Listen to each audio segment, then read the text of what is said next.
And so to our guest today, who has arrived and is in fine fettle altogether, an actor, podcaster, author, presenter. You'll also know her from her parenting podcast, Happy Mum, Happy Baby, and she's here to talk to us about many things, including her CoppaFeel charity and the CoppaTrek. That's all happening. Giovanna Fletcher, welcome to the top of the terrace. Nice to see you. Thank you very much. Well, you seem in flying form, which is good news, and you're a busy person for a million different reasons. Mm-hmm. I think we'll get straight down to business for a second, though, and talk about the CoppaFeel charity. Yes. And give us a bit of context for that, and then let's get a bit busy talking about the treks and the Jurassic Coast, which I have lots of questions for you about. So where are we going now?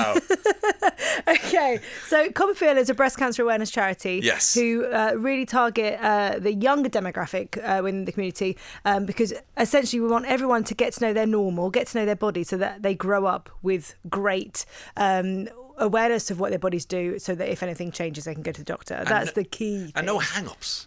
And you know, not to be kind of, we get all weird talking about, we give them body parts names and things. Where in fact, this is the most important thing you'll own. Absolutely. And when it comes to breast cancer, like, I knew that growing up, I thought it was something that affected old people and that it was always a lump. But actually, it's neither of those things. Yeah. First of all, breast cancer can affect men. 400 men a year in the UK alone are diagnosed with breast cancer. And it's not just a lump. You're looking at any changes, whether that's thickening of tissue, whether that's nipple changes, inverted nipple, change in direction, puckering of the skin, dimpling, making sure that you go up to your collarbone and under your armpit. Like, that's all breast tissue.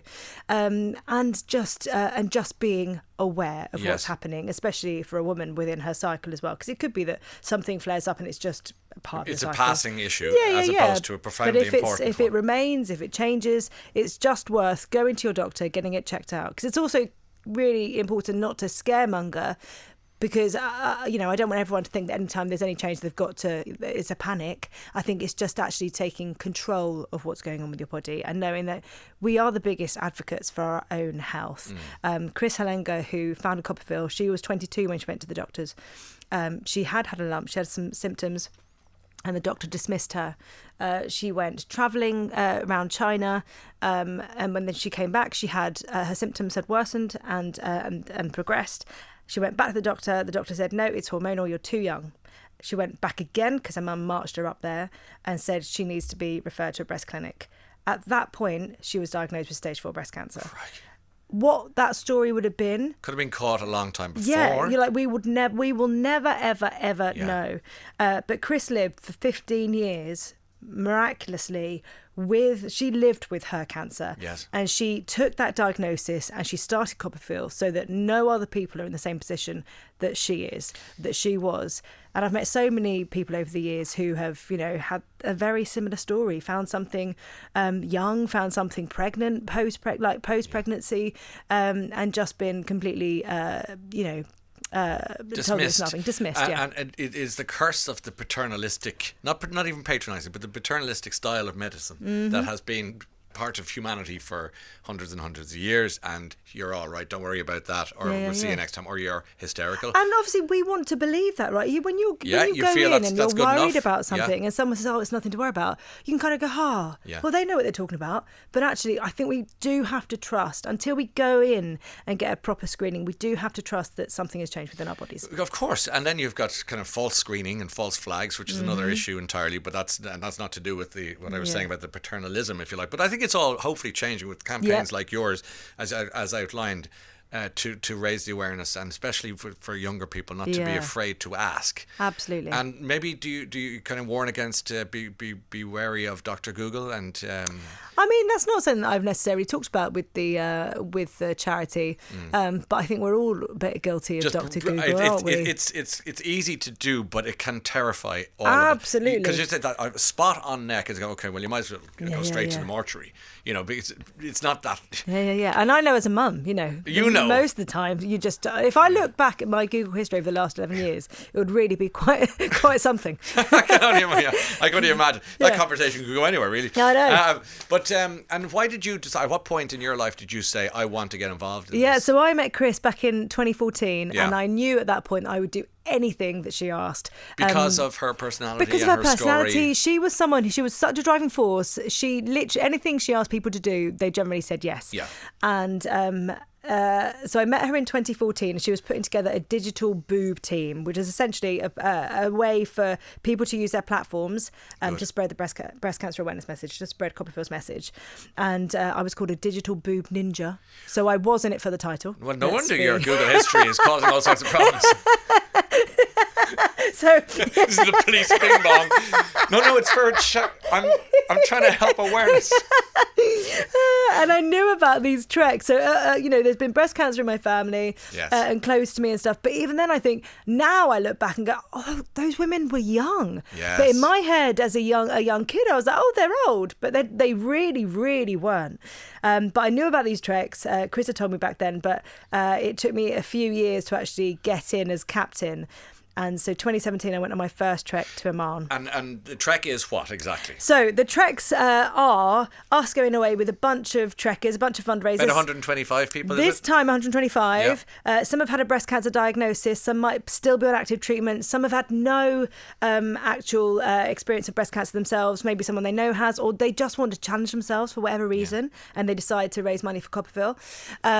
So it's idea. a real mixed bag. Yeah. And it is the most incredible thing ever. It sounds like the Camino de Santiago, but for people in the world you've just described, where you're like-minded souls with similar stories who just hit the road or hit the route and say...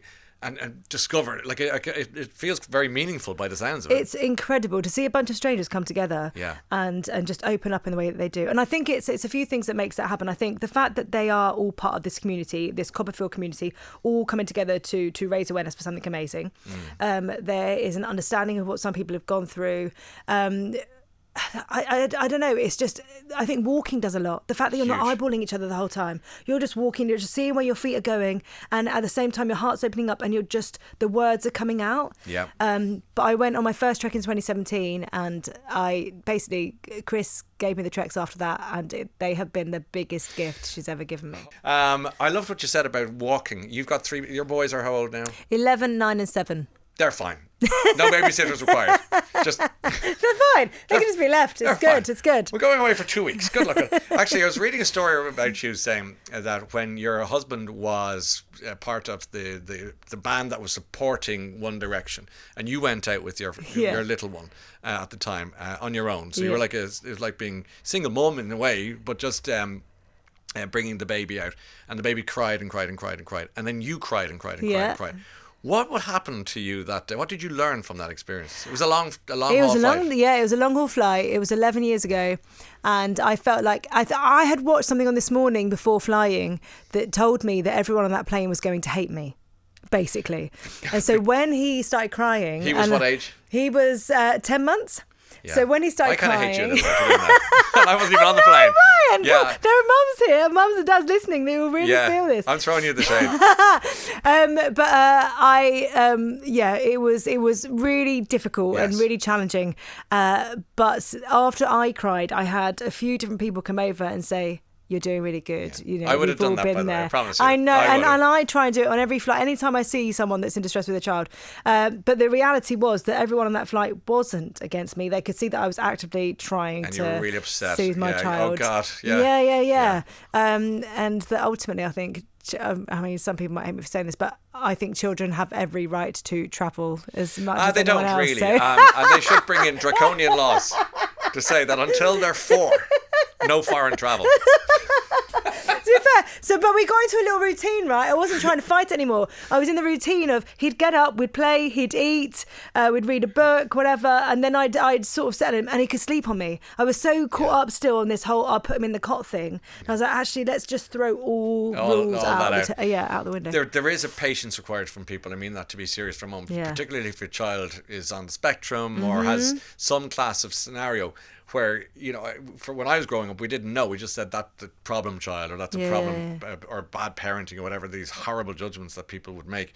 And now, thankfully, with a bit more conversation, if there is a child let loose in a supermarket, we have to kind of assume that just everyone just calm. Like, don't be just judging. like, Just take a breath. Where's your empathy and understanding? Empathy, come on, you've where's got to have. And the your, poor mum or dad is their Yeah. nerves are gone, and everyone's nerves are gone. And it makes it worse if you all start panicking. Well, and also, you don't need to judge that parent No, because they already no. feel so much judgment on themselves anyway. Yeah. So they're already beating themselves up over this, whatever that situation is. Sure. So a little bit of empathy, understanding, I think it goes a long way Absolutely. in that You scenario. still shouldn't have taken the child on the plane. Good morning, Ryan. To Australia. Put him on the wing, strap him down.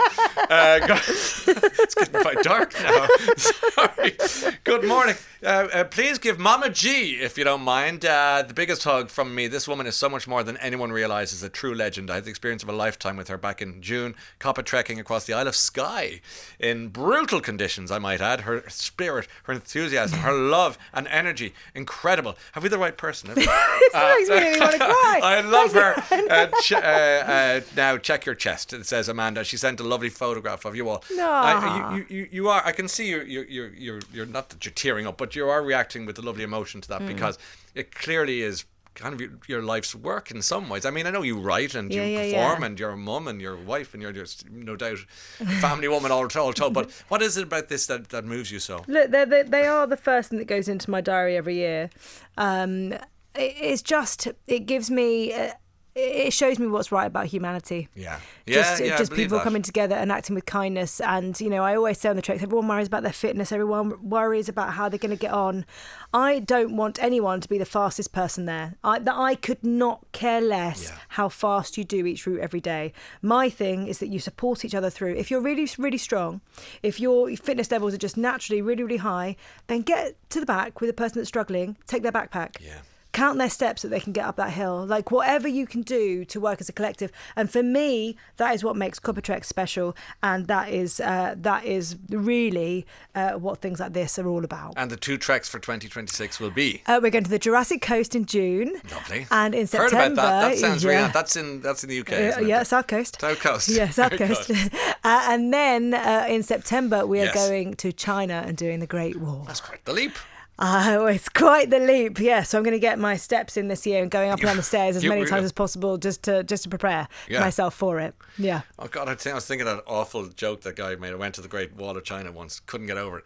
So you're going to go. That's terrible. I mean, it's probably one of the oldest jokes in the world, but it just makes me laugh every time. Now, where can people go to get involved, to donate, to find out more about this, if you don't mind? No, go to CoppaFeel.org. That's CoppaFeel.org. Okay. Yes, and that will tell you where you can apply for next year's treks. You can also donate. So if you find the page for this year's treks, just on the Sahara, got caught in a sandstorm. It was quite...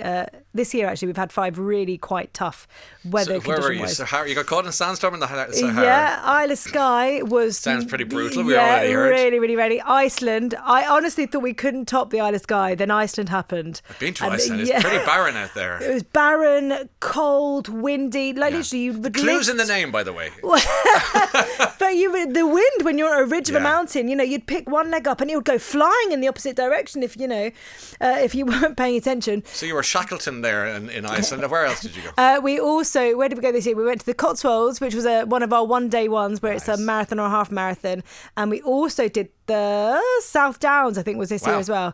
And next year we've got 5, but the 2 big ones, 2 multi-day ones that people can apply for is the Jurassic Coast and amazing. the Great Wall of China. I've really enjoyed meeting you today. Thank you. Yeah, we'll do it again. Ryan. Next time we'll talk about the other parts of your life. But Thank you. I think it's important what you had to say Absolutely. today. And, Thank you. We'll have another lighter chat the next time. But thanks for coming in to say hello, Giovanna Fletcher. Real pleasure to see you, and thank you.